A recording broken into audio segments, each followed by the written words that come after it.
𝐿𝐻𝐻 is a prince of the house of 𝐻𝐻. There are 8 main royal houses in Bali, and 𝐻𝐻 is attached to the royal house of Gianyar. We say they are the main royal houses, but in fact these were defined by the Dutch during their brief occupation of only 30 years here in Bali.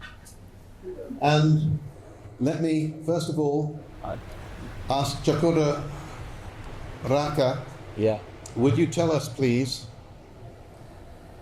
exactly what is your position in the royal family of 𝐻𝐻? Thank you for the opportunity to share my little bit part of my life, and it be an honor and trusted that we are be able to be here with my wife 𝐊𝐲. So I hope it can be a lighten a little bit. What is Bali? What is Balinese? What is Balinese culture? Because Bali nowadays has become an object and subject matter. Subject matter because of our culture, become object matter because of capitalism. And that's a fact. Then we all have to work it together to balance that kind of progress for the future. So I was born in the 𝐻𝐻 Palace, 1954. Now I'm 70 years old. Do I look like 70? No. Yeah. No. So like Greg explained it, the system in Indonesia nowadays is we are not a kingdom anymore, but culturally in Bali, been preserving it and also innovating it as a system of traditionally. So nowadays, in the term of culture, we have a system in Bali. We have a caste system we call Brahmana, Kshatriya, Vaishya, and Shudra, and that's performed in our daily life in terms of ceremonial and ritual. So in terms of those castes, we are the second caste, which is Kshatriya, which is used to be a ruler and a warrior. So in nowadays, it's not a matter about our status in the government, but how to respect our status as our born in the Kshatriya caste in terms of our obligation to our culture and to our people and to our community. It's not just about the comfort of being prince and king nowadays in Bali, but the matter is about your character and your commitment for your culture and for your place of birth to be respected and performed in the community. So that's what our most of in our family to perform that kind of part in the community, in the ceremonial, in the ritual. But nevertheless, you also have a knowledge about that. Not just because you're born in the palaces, you will be trusted and respected as the descendant of the king, but you also have to have commitment, you have to have knowledge, also you have to sacrifice your time for the obligation. The comfort will come later. So that's what nowadays, even I'm now the head of 𝐻𝐻 cultural Bahasa Adat, cultural and traditional in Desa Adat 𝐻𝐻. So that's and I'm married with 𝐊𝐲 1978. Usually, culturally, I should marry our family. I should marry my cousin and niece in internal princess, because I don't know, because it just happened in 1977. I met 𝐊𝐲, so I don't discuss this with family. We just get married in 1975, 78. So, could we ask 𝐊𝐲 some questions? well, sure, yeah. It's a long I think process. that it's very much many little girls' dream to become a princess and marry a prince. And here we actually have a lady who has achieved that very same dream. So, 𝐊𝐲𝐬𝐬, can you tell us your story? Okay. Yeah, I guess it's a very different story to Disneyland, and a lot of little girls get a little confused when they see me and go, "Yeah, Jesus." It's yeah, it's a very different type of princess. Princess 𝐊𝐲𝐬𝐬 is being very polite. Can you imagine how hard it is to come to another country? She would have had to first of all learn 2 languages, Indonesian and Balinese, but Balinese wouldn't be enough. She would need to learn High Balinese and Low Balinese at the very least. Did you need to learn more than the 2? Yeah, mostly high Balinese. That covers most things. She had to learn a new religion. She had to learn ceremonies because she suddenly found herself in a position where she had to take charge in the palace of many ceremonies. And is that right? Yeah, I wouldn't have said I'd take charge. I follow. Follow the man. I'm guided. I'm guided wrong. And you know, we get many stories in magazines and things at the time.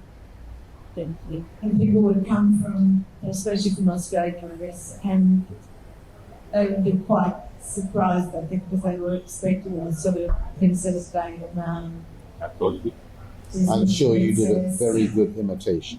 And even once in one magazine, someone said, "What do you miss from Australia?" I said, "I really miss cheese." Because didn't have it. And so people started bringing me cheese, but we didn't have a fridge. But we didn't have electricity. So that was pretty funny. I must admit that I do miss the old pressure lamps that we had to pump up. It was very nice sitting outside with those around. Oh, I love the lamps. They were beautiful. 𝐶𝐞𝐬𝐧, may I ask you, something that you perhaps should be aware is that 𝐶𝐞𝐬𝐧, being a very modest man, is not mentioning how much the people still revere him here in Ubud. And one of the proofs of how much they trusted him is they elected him to represent them in the Indonesian Parliament in Jakarta. 𝐶𝐞𝐬𝐧, can you tell us a little bit about that? You don't really look like somebody who was running around squeezing hands and kissing babies to be elected. Yeah, 1982, I think, we lived in Australia for almost 13 years. Then went back to Bali. I was involved in the political practice. It's part of also our obligation trusted by the community. So I was elected as a head of the party, 𝐊𝐢𝐽𝐺, and then become a member of parliament in 𝐊𝐢𝐽𝐺 for 5 years, and then in the province for 10 years. And also I head of the Bali Heritage Trust until now, since to get some World Heritage like the Pakrisan, and went to France and everything with the government. So nowadays I almost spend more in Ubud itself, because the demand of the villages, not just in Ubud, because the demand of villages are all over Bali, you know, like almost every day I have to attend invitation and giving some talk to be the leader of a ritual ceremony, the big ceremony. So almost 90% of my life dedicated to the cultural and In public service. Yeah, public service, and that's our commitment also. Fortunate in Ubud because we have business. 𝐊𝐲𝐬𝐧 run the business, yeah. So you can do that without any support of financially.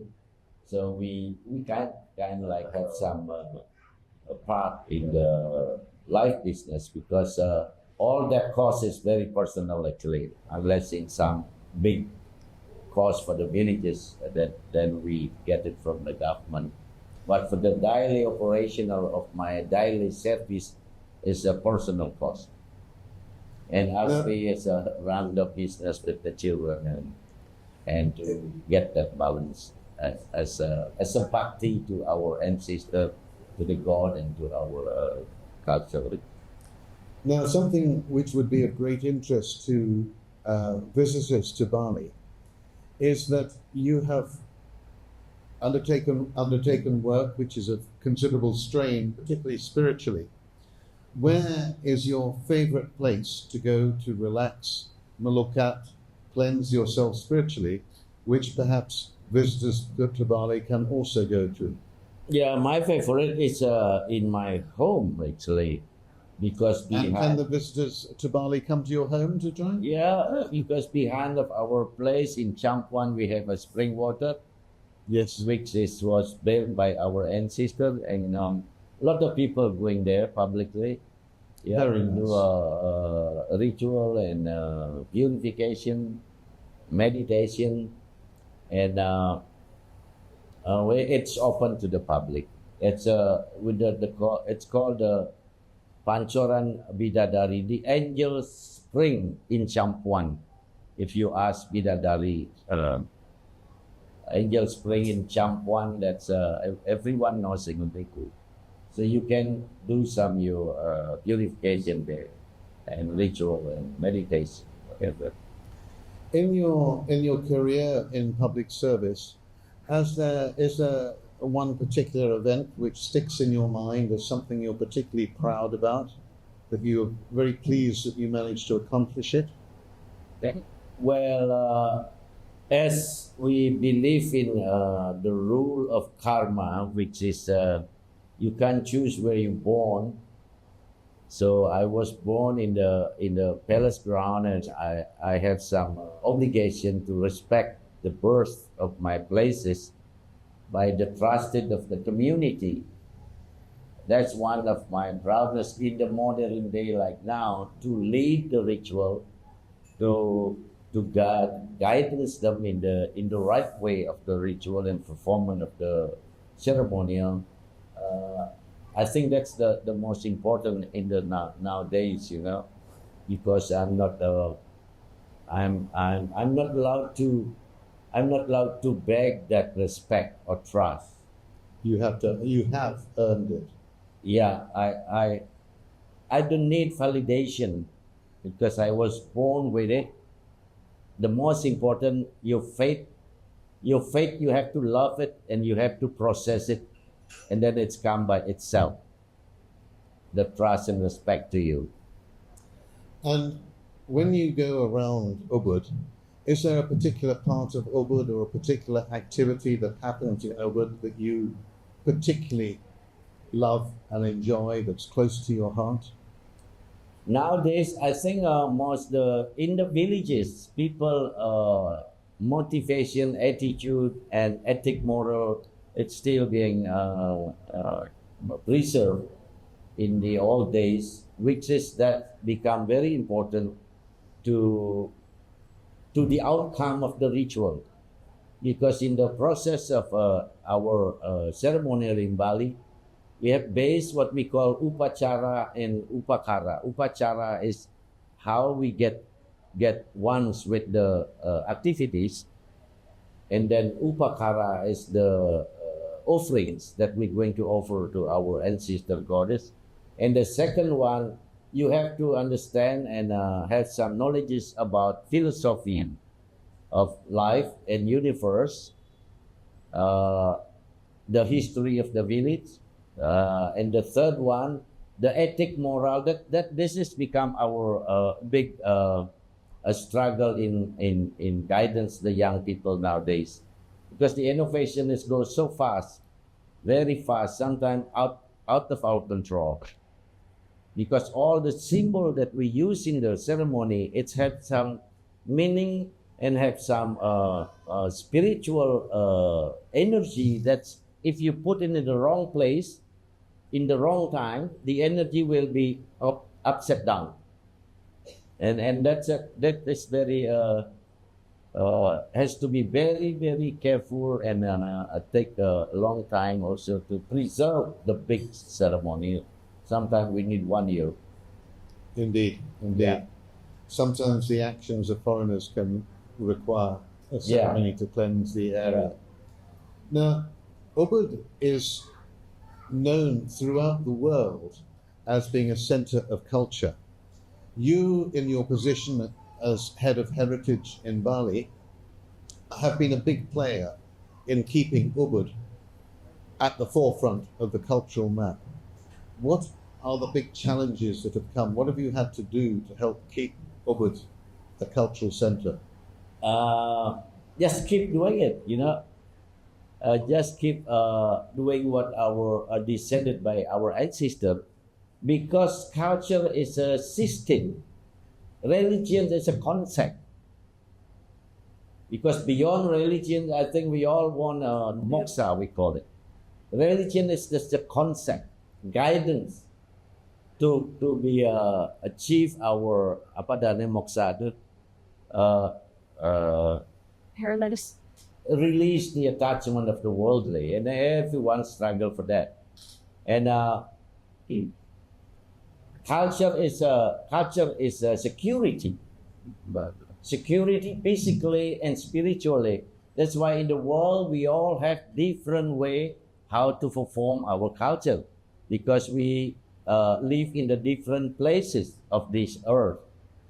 And also to perform your spiritual belief, you also have a different way or different element, because we all not the same in the world.